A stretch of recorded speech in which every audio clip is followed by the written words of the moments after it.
Hey guys, it's Daniel here. Sorry again for being late with videos, but I definitely could not give up the opportunity to talk about the last episodes of The Walking Dead. I know, The Walking Dead is about to come to an end after 12 years of being on the air.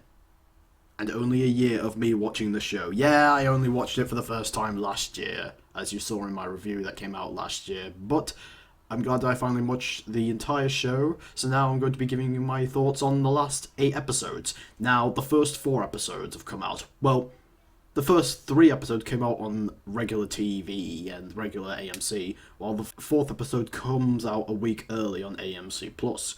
So, in this video, I'm going to talk about the first 4 episodes of Part 3 of the final season of The Walking Dead. So let's talk about the 17th episode. So, in this episode, we have what, in my opinion, should have been part of The Walking Dead Season 11 a long time ago, and that is Judith narrating the beginning of the episode using flashbacks to the past seasons. We have so many callbacks to the past seasons that just give us a rush of nostalgia, like Rick waking up in that hospital in the first episode, them walking across the road, sibling themselves as the Walking Dead, how they meet each other as families, and how villains from the past ended up going down to the dark side. You name it. Shane, the Governor, Negan, Alpha, Beta, and currently Leia and Lance. So, we get to see that nice little narration from Judith, and I like how Judith is the one who carries one of the longest running storylines on the whole show, because she was born like in the 3rd season of The Walking Dead, and to see how she's ended up now, it's pretty sad and yet very good development for her character. I've loved her during the past few seasons when she was played by Kaylee Flaming, I hope that's how you pronounce the girl's name, and she does a fantastic job. But let's get to the current timeline. As you saw in the last episode, Lance Hornsby has taken over the communities using his Commonwealth soldiers and are now hunting our core group of main characters down. Daryl, Maggie, Aaron, Gabriel, Negan, and our new character, Annie, who is Negan's wife, so I am very happy for that. So, they have to come up with a plan to get the rest of their family and friends out of the Commonwealth, and they discover that they're not going to be able to get inside because Lance knows who they are, except for Negan. So, seems like Negan's going on a little mission to go into the Commonwealth to help save and rescue everybody in there. And that's a very interesting take to see Negan looking at the Commonwealth. He goes in to meet Mercer, and it was really cool seeing Negan meet Mercer for the first time. They have a conversation, and Negan being like, I'm here to save people. And Mercer's like, that's my job. And Negan's like, and yet, I was sent here anyway. So he goes off to meet Jerry and Carol, who are trying to protect the children of the Walking Dead from Lance Hornsby's agents, one of them being Shira, the fake Stephanie. You little rebel scum.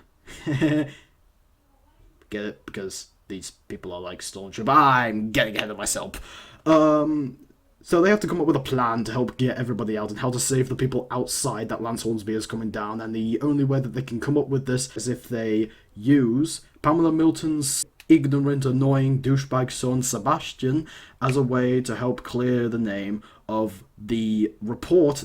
Because if you remember, in the 14th episode, it turns out that Sebastian has been sending and sacrificing civilians and soldiers into a area where some money has been held in a safe, and every time they don't come back, Sebastian just sends more. So Connie wrote a report about it and revealed it out to the Commonwealth, and now all the members of the Commonwealth are starting a rebellion against Pamela Milton to bring out Sebastian. So Carol decides to make a deal with Pamela.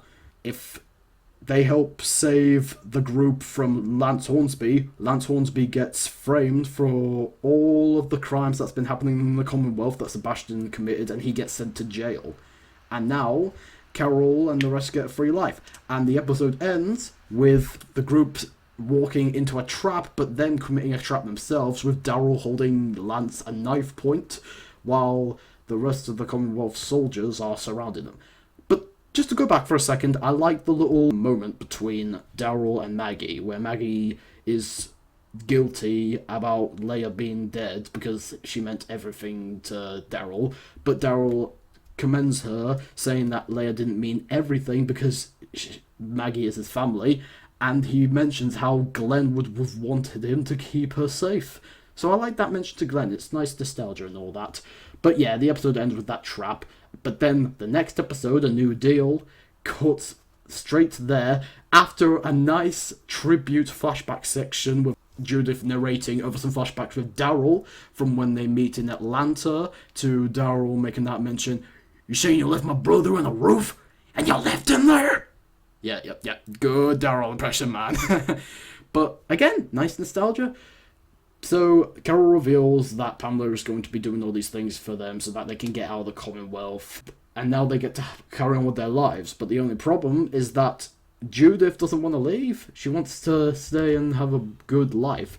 But, you know, she's scared. She's still that young, and she wants to be able to make things right with Daryl. And Daryl is going through a conundrum himself, being the only father figure that Judith and RJ have after Rick is gone. And I like how they finally give a good mention of Rick in this episode, where Carol is talking to Daryl and says, Rick is gone, so you've got to be the only father figure that they have. And she also mentioned a nice, again, very old nostalgic callback, because she mentions her daughter Sophia, who died in season 2. So it was nice. Again, honestly, I'm kind of wondering why they didn't do this sooner, making these kind of back references to really, really past seasons of Walking Dead. I mean, they did a few times, like that episode, Chasing the Horses, that reminded us of the farm in season 2. However, Eugene and Max are still trying to deal with the fact that Pamela is covering up some lies, so they still are determined to reveal Pamela's true intentions, and one of the ways they can do that, again, with the same that Carol and Negan did, is by using her son, Sebastian, the douchebag Milton. So they end up recording some lines that Sebastian ends up saying about the Commonwealth and how the Commonwealth are pretty much idiots, when really he's supposed to be saying at a big festival that the Commonwealth is respected. So Eugene and Max put the tape on loud, and Sebastian is angry, and all the other civilians are rebelling against them. And Sebastian ends up grabbing Max, getting outraged, and tries to kill her, but she apparently is very good with resisting against walkers, because the walker comes at Sebastian, it bites him. Wow! Sebastian Milton finally is dead. However, there is a little bit of guilt now and again. I mean, not just from the screams, but I mean, he did have it coming because he was a bit of a douchebag. But there are only two sentimental things about this death that really make it a bit emotional. First off, when the zombie is going on to Sebastian's body, Judith shoots it in the head, but it was a bit too late, and you see the kind of shock and fear that she has on her eyes. And secondly, it's Pamela Milton's response to it, because even though Sebastian was a douchebag to her and she got a lot of outrage against him, he's still her son, and she only got one of them in her life. So she ends up still feeling sympathy because she still loved her son and wanted the best for him. So, considering how it's Eugene and Max that have done all this, in the next episode, which is a very Eugene-centric episode, Pamela Milton has sent her soldiers to go track him down to bring him to justice for the death of Sebastian Milton. And again, going back to Judith's narration and flashbacks, we get some flashbacks to Eugene's character, how he first met Abraham, to how he joined the Saviors, and how he lied about being a scientist. Again, nice nostalgic feedback.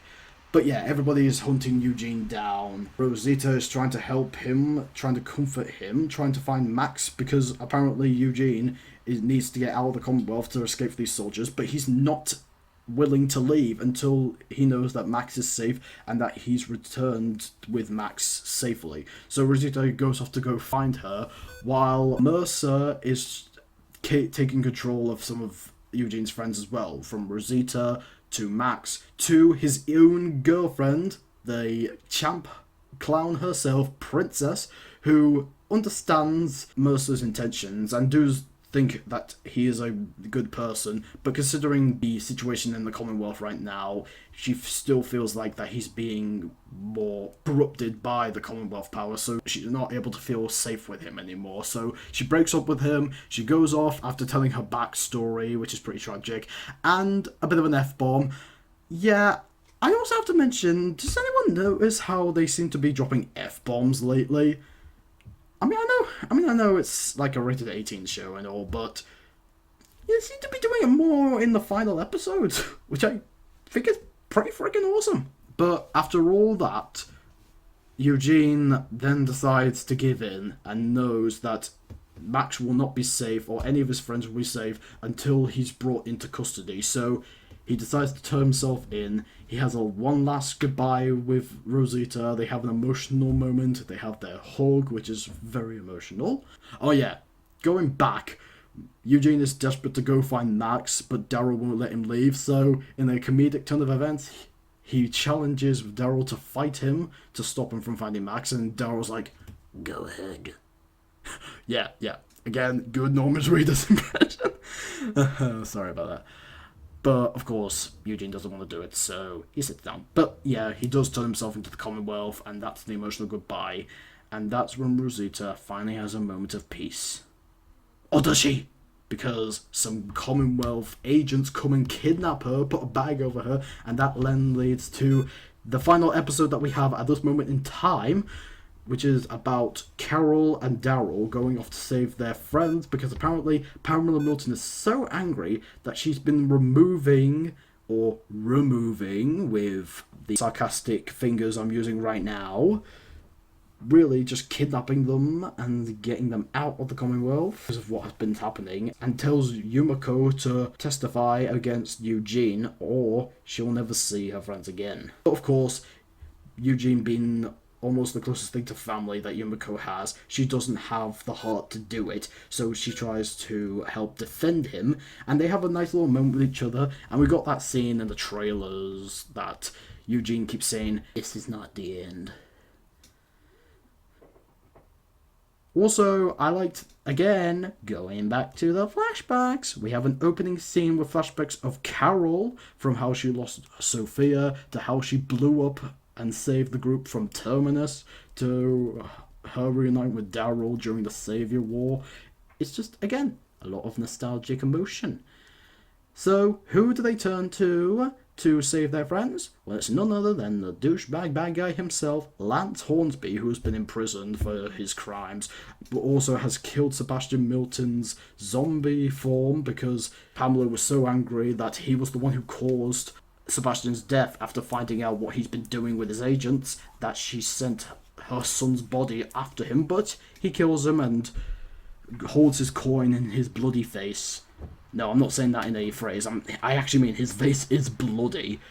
And they go off to go find their friends. They get into a few troubles now and again, but eventually they do make it to a checkpoint where they can eventually go find their friends and family. But considering what Lance Hornsby has done, Carol's like, you know what? I don't really think it's well enough to leave you alive. I'm just going to let you go. No, I'm not going to let you go. I'm just going to watch you try and turn a gun at me, and I'm going to shoot you in the neck with an arrow.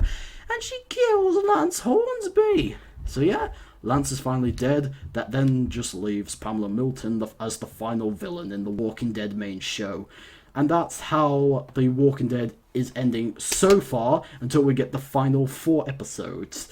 So yeah, getting ready for the upcoming final parts of The Walking Dead. I'm really gonna miss this show. I mean, we know for a fact that some of these characters are getting spin-offs, so we're not gonna see the end of their stories yet, but just the end of the main show, no! And yet, we still don't have our real main character, Rick Grimes. He's the one who started The Walking Dead. It should end with him and The Walking Dead.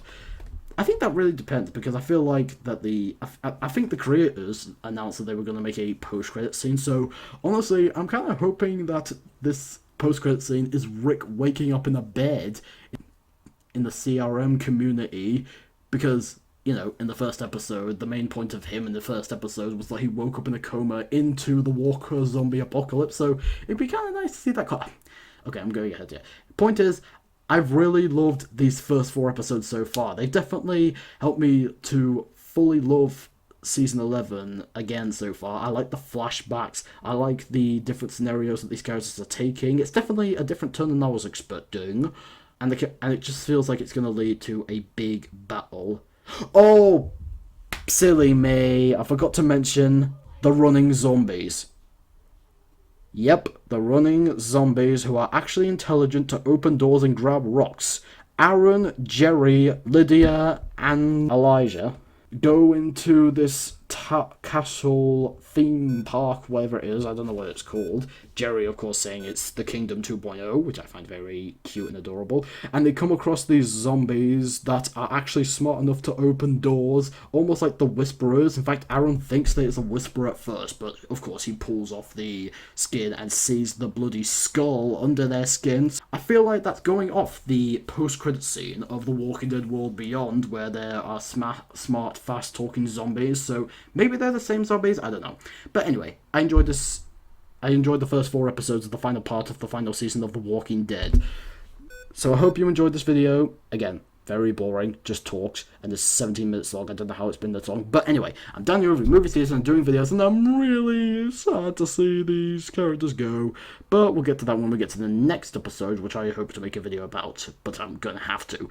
Anyway, Daniel with Movie Theaters and doing videos, and of course, we are The Walking Dead.